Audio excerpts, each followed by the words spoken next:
রাজা রসিক রাজা।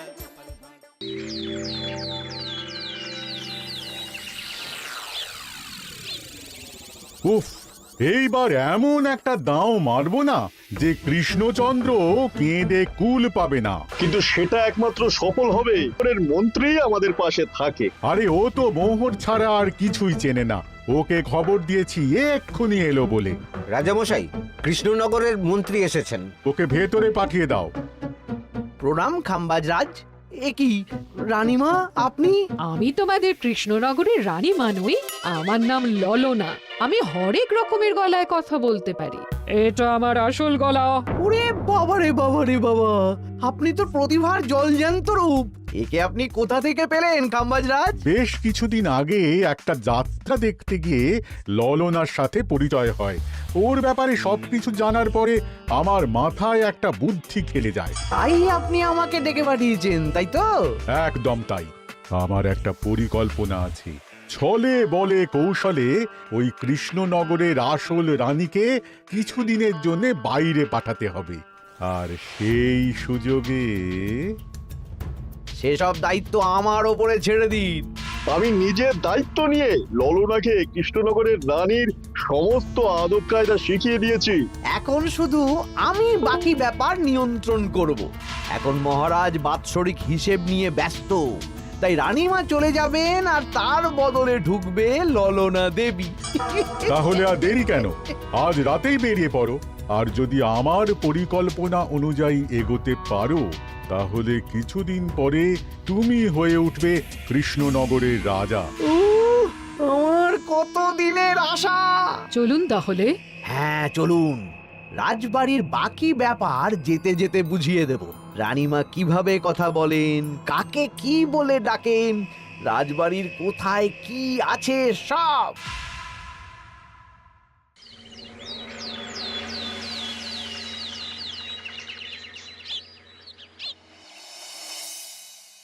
কি গো গিন্নি, জ্বরটা নেমেছে?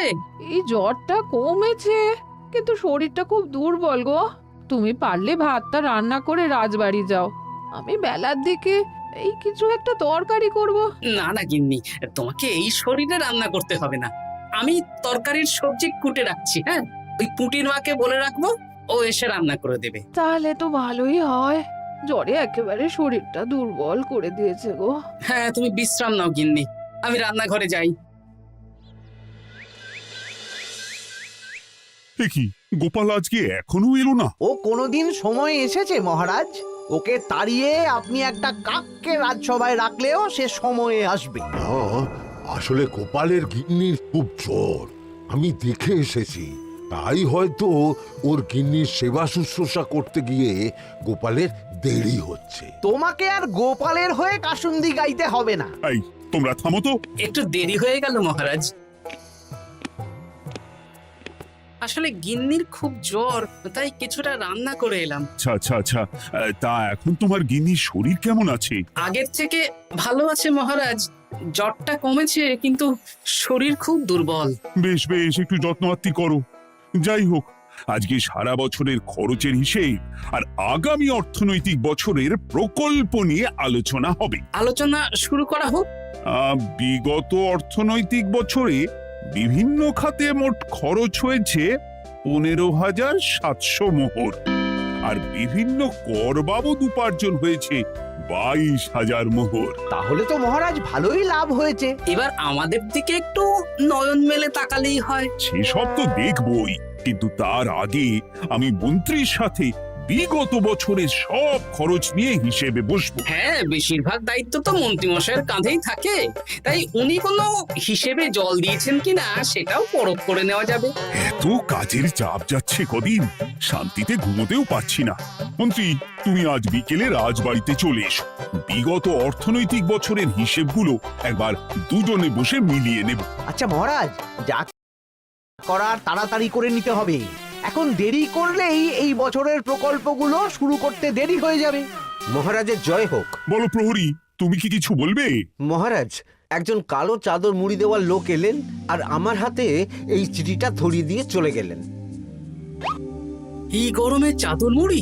অদ্ভুত লোকটা, কি রে বাবা? সর্বনাশ! কি হলো?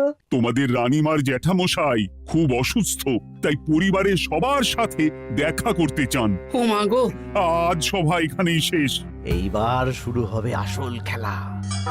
কি বলছেন মহারাজ? হ্যাঁ রানী, আমাকে এক্ষুনি জ্যাঠামশাইয়ের কাছে যাওয়ার বন্দোবস্ত করে দিন মহারাজ। কিন্তু রানী, তোমার জ্যাঠামশাইয়ের বাড়ি কৃষ্ণনগর থেকে ঘোড়ার গাড়িতে গেলেও তো 1.5 দিন সময় লেগে যাবে। এদিকে আমার এত কাজের চাপ। আপনি বরং কয়েকদিন পরে আসুন, আমাকে এক্ষুনি যেতে হবে মহারাজ। বেশ বেশ, আমি তোমার যাওয়ার ব্যবস্থা করছি। সাবধানে যেও রানী, আমি 2-3 দিনের মধ্যেই আসছি।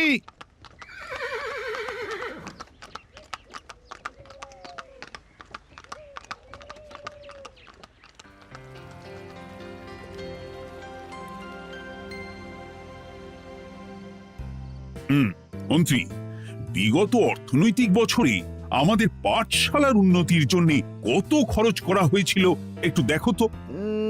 সব মিলিয়ে মোট 150 মোহর মহারাজ। কিন্তু আমার এখানে তো 170 মোহর দেখাচ্ছে। 170 মোহর? তা কি করে হয়? একই রানীমা, আপনি ঘোড়ার গাড়ি করে গেলেন আর হেঁটে চলে এলেন? সে আমার ব্যক্তিগত ব্যাপার, তুমি তোমার কাজ করো।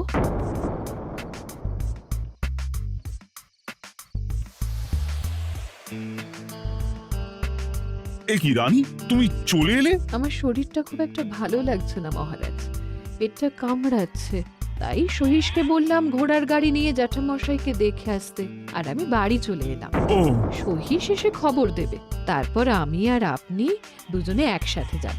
বেশ বেশ, ঠিক আছে রানী, তুমি বিশ্রাম নাও। বিশ্রাম না, আমি একটু স্নান ঘরে যাব, পেটটা কেমন মোচড় দিচ্ছে। মহারাজ কিছুই বুঝতে পারেনি, মজা জমবে।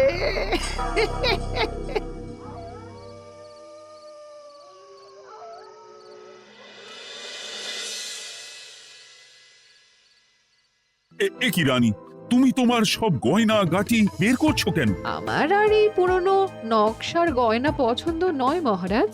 ভাবছি কালকে সকালবেলা এই গয়নাগুলো শ্যাকরাকে দিয়ে শহুরে নকশায় নতুন গয়না বানাবো। কিন্তু এগুলো তো তোমার সবই পছন্দের গয়না। কিন্তু মহারাজ, আমি ভেবে দেখলাম এই গয়নাগুলো সবই বড্ড ভারী গয়না।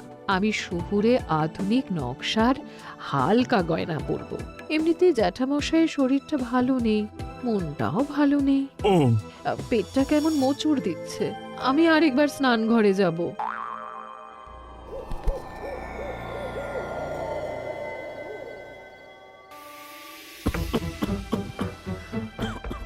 ওই তো মন্ত্রী মশাই এসেছে।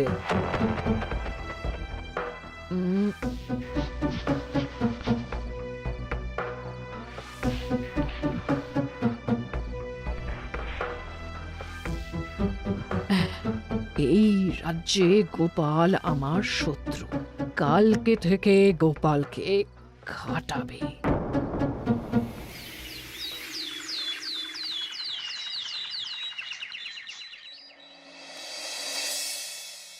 হায় হায় হায়, কি হলো রানী, কি হলো? গতকাল রাতে আমার সমস্ত গয়না চুরি হয়ে গেছে। হ্যাঁ? বলো কি প্রহরী? বলুন মহারাজ। গতকাল রাতে রানীর সব গয়না চুরি হয়ে গেছে। তুমি আরেকজনকে নিয়ে এক্ষুনি খোঁজ করা শুরু করো। যথাজ্ঞা মহারাজ।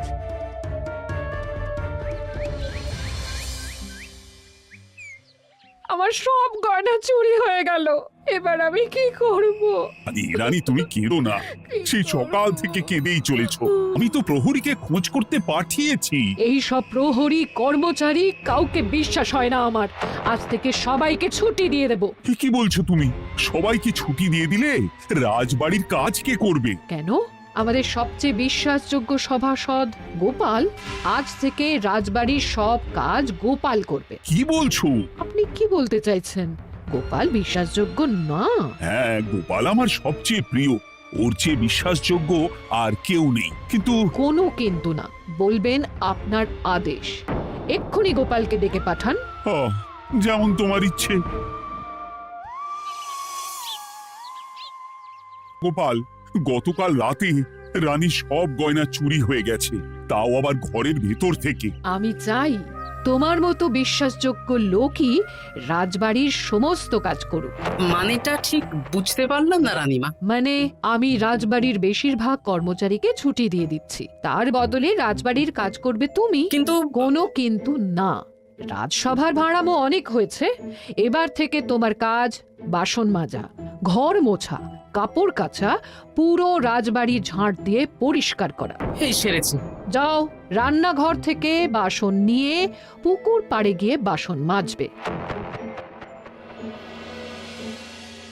এ কি গোপাল, রাজসভা থেকে সোজা পুকুর পাড়ে? এ কি হয়েছে নাকি? খুব হাসি পাচ্ছে না? হাসি তো পাবেই, নতুন রানীমা আসার পরে তোমার এই হাল করে ছেড়ে দিল। নতুন রানীমা? না, আসলে ঘটা বলতে চাইছে রানীমা তোমাকে নতুন চাকরি দিয়ে এই হাল করলো। ও যা হয়েছে ভালো হয়েছে, আমার পেছনে না লেগে নিজের কাজ করুন যান। কোথায় কি বলতে হয় জানিস না নাকি? অভ্যেস নেই তো, তাই মুখ ফসকে বেরিয়ে গেছে।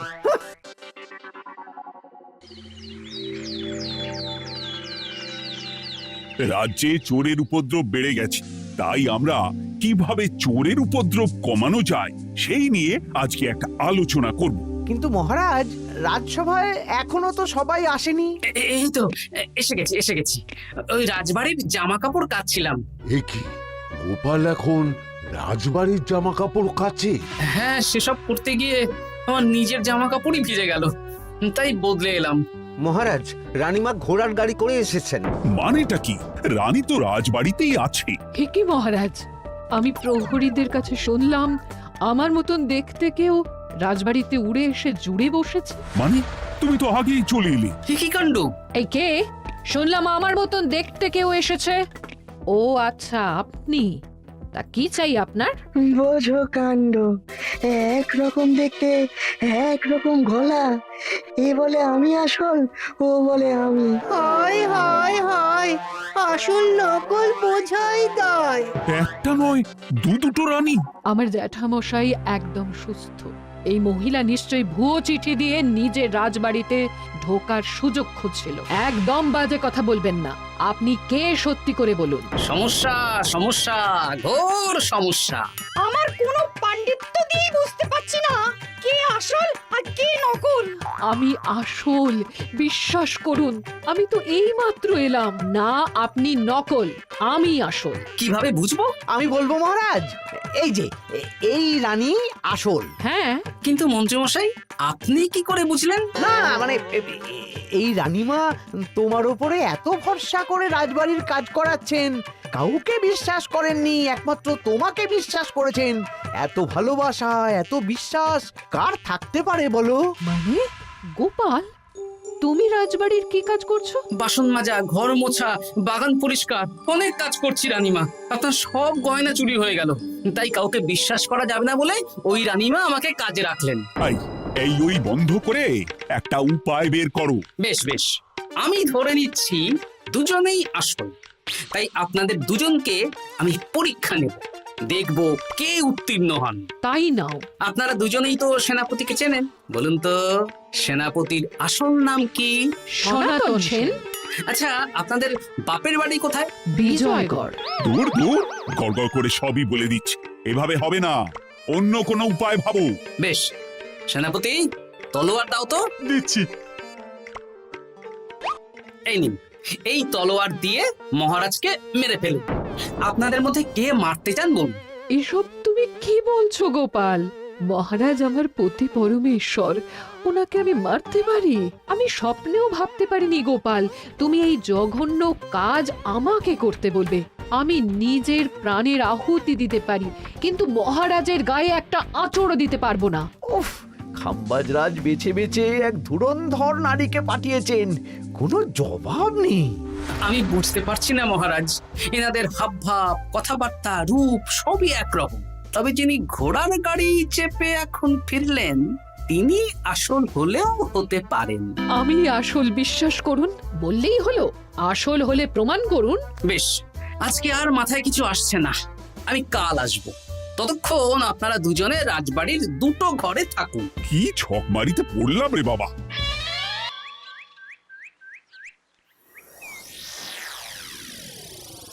ললনা একদম তৈরি হয়ে এসেছে। দারুণ মজা হচ্ছে বলুন। এবার শুধু একবার আসল রানীকে সরিয়ে ললনা যদি রানী হয়ে যায়, তাহলে রানীর গয়নার মতন সব আমার হাতে চলে আসবে। তারপর কি হবে? তারপর ধীরে ধীরে মহারাজকেও কায়দা করে সরিয়ে দেব, আর খাম্বাজ রাজ আর আমি এই দুজনে মিলে এই রাজ্য চালাবো। কি বুদ্ধি আপনার মাথায়।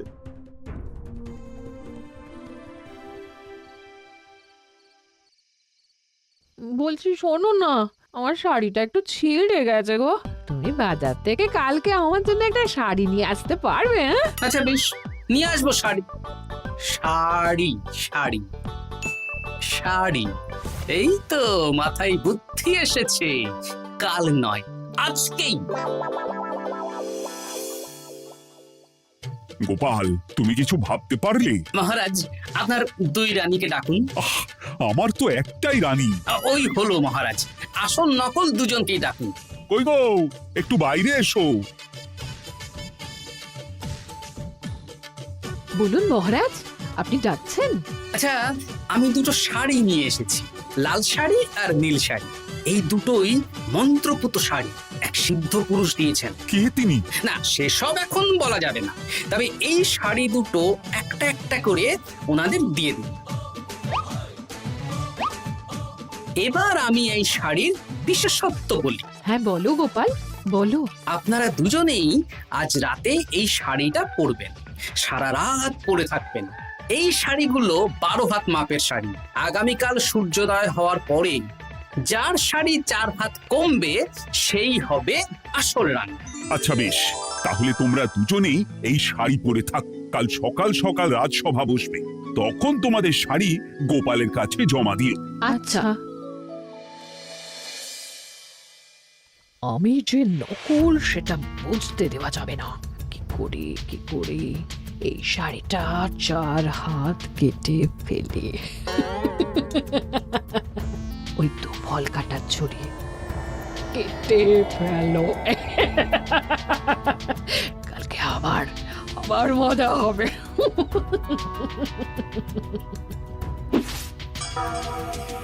হে ঠাকুর, রক্ষা করো ঠাকুর, আমার শাড়িটা যেন 4 হাত কমে যায়।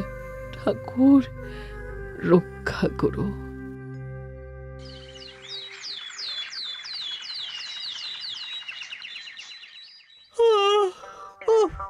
এত সকাল সকাল রাজসভা, দূর, ভালো করে ঘুমটাও হলো না। আমি তো ঘুমোইনি, চিন্তায় ঘুমই আসেনি। কই গো, তোমরা এসো। এই নিন আমার শাড়ি, এবার মেপে দেখুন, এটা 4 হাত কমে গেছে। এই দেখুন মহারাজ, বিশ্বাস করুন আমি আসল, কিন্তু এই শাড়িটা সারা রাত পরে থাকা সত্ত্বেও 4 হাত তো দূর, 4 আঙুলও কমেনি। লাল শাড়িটাই ছোট মনে হচ্ছে। তাহলে তুমি আসল? উফ, বাবা, বাঁচা গেল। আয়, কে আছো? এই নকল রানীকে কারাগারে বন্দি করো। দাঁড়ান মহারাজ, বন্দি করতে হলে যার শাড়ি 4 হাত কমে গেছে তাকে বন্দি করুন। কেন? আমার শাড়ি তো 4 হাত কমে গেছে। শর্ত অনুযায়ী যে আসল তার শাড়ি তো 4 হাত কমবে না, আপনি ধরা পড়ে গেছেন নতুন রানীমা। এগুলো কোনো মন্ত্রপুত শাড়ি নয়, এগুলো আমার পরিকল্পনার প্যাচ। আপনি নিশ্চয়ই নিজেকে আসল প্রমাণ করার জন্য শাড়িটা কেটেছেন। না মানে, না তাহলে কমলো কি করে? না মানে, হয়ে গেল। সত্যি গোপাল, তোমার বুদ্ধির জবাব নেই। গোপাল, তুমি আমাকে বাঁচালে। এই যে নতুন রানীমা, চুপ করে কেন? ওকে আমি কারাগারে গিয়ে বেত মারছি, তাহলেই সব বলবে। বল, কে তুই বল? আসলে মানে আমার নাম ললনা, আমি যাত্রাপালা করি, অনেক রকম গলায় কথা বলতে পারি। কদিন আগে খাম্বাজ রাজ আর এই মন্ত্রী মশাই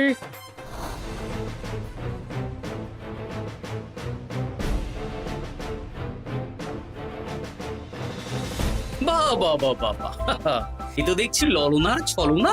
তার মানে রানীমার গয়না? ওগুলো তো সব মন্ত্রীকে দিয়েছি, জানলা দিয়ে কাপড়ে পেঁচিয়ে নামিয়ে দিয়েছি। মন্ত্রী, তোমাকে আমি শুলে চড়াবো। ভুল হয়ে গেছে মহারাজ, আমাকে ক্ষমা করুন। প্রাণে মারবেন না, সব গয়না ফেরত দিয়ে দেবো মহারাজ। তুমি শত্রু রাজ্যের প্ররোচনায় এত বড় ক্ষতি করতে চেয়েছিলে? ক্ষমা করুন মহারাজ, ক্ষমা করুন। সেনাপতি, মন্ত্রীকে 1000 বার বেত্রাঘাত করো। আর এই ললনার কি হবে? আমি অনেক দিন ধরে বাড়িতে একটা কাজ করার লোক খুঁজছি, ওনাকে পাঠিয়ে দিন। আমার গিন্নি শুয়ে বসে থাকবে আর উনি খাটবেন। নয়, হ্যাঁ, ললনার ছলনা ভেস্তে গেল।